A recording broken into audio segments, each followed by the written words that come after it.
30 दिन के। और 31वां नंबर का जो मालपुआ होता है वो हमने अगर हमारी बेटी के घर का कोई अन्न पाया हो, हमने अगर अपनी बेटी के घर का कोई भाग ग्रहण कर लिया, हमने अपनी अगर बेटी के बहन बेटी के घर का कोई चीज़ खा ली हो तो हमको दोष ना लगे। 32वें नंबर का जो मालपुआ होता है वो हमने अगर किसी संत, गुरु, ब्राह्मण, साधु, सन्यासी, तपस्वी, साधक, उपासक, किसी विप्रजन, किसी ब्राह्मण जन के घर का यदि हमने कुछ खा लिया हो तो उसका दोष न लगे। ये 32वें नंबर का मालपुआ होगा। और 33वें नंबर का जो मालपुआ होता है, हमने किसी के घर का सूतक या सावड़ का खा लिया हो। सूतक सावड़ से मतलब है किसी के यहाँ कोई समाप्त हो गया, कोई शांत हो गया, आपको स्मरण में नहीं है, मालूम नहीं है, और आपने उसके घर का पानी पी लिया, उसके घर का भोजन ग्रहण कर लिया या उसके घर का कुछ खा लिया।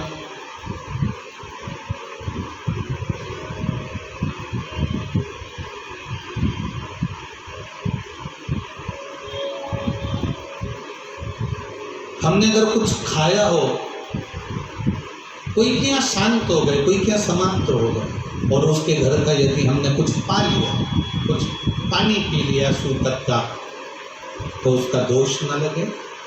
और यदि सावड़ में, सावड़ से मतलब है कि घर में बच्चा हुआ, संतान हुई, बेटा बेटी हो गए, बच्चे हो गए, और उनके यहाँ सावड़ लगी हुई थी, इतने दिन का उनके यहाँ पर सावड़ था, उसके घर का यदि हमने अन्न खा लिया या पानी पी लिया या हमने कुछ ग्रहण कर लिया तो दोष न लगे। इसलिए हमारे सनातन धर्म में 33 मालपुओं का वर्णन है, 30 दिन के तो वो और 3। अब एक बात और ध्यान में रखना, स्कंद पुराण, विष्णु पुराण जब अधिक मास के व्रत का वर्णन करती है तो उसमें 33 मालपुए का ही विधान क्यों लिखा?